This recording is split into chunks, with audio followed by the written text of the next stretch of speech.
Cubit kanan, kiri terasa juga. Walau kita terpisah dengan nama negara, tapi jiwa dan rasa kita tak pernah berbeza. Bila taufan senyar melintas tengah semenanjung Malaysia, kita ingatkan cuma kita yang diuji. Rupanya tempias pembentukan taufan tu membantai teruk saudara serumpun kita di Sumatera selain selatan Thailand. Rumah tenggelam, hanyut di bawah arus deras, ramai terkorban dan hilang segalanya sekelip mata. Hati ni pedih bila membayangkan kesusahan itu. Walau berat mata memandang, berat lagi bahu memikul, rumpun Nusantara ini ibarat satu tubuh. Bila satu bahagian sakit, seluruhnya tubuh terasa sakit.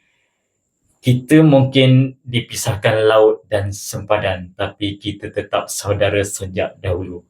Doa kami dari sini, moga saudara-saudara di Sumatera dan Selatan Thailand diberi kekuatan menghadapi ujian ini.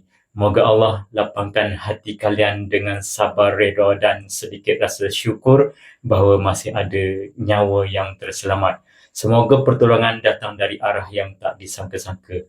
Kami bersama kalian dalam doa dan rasa.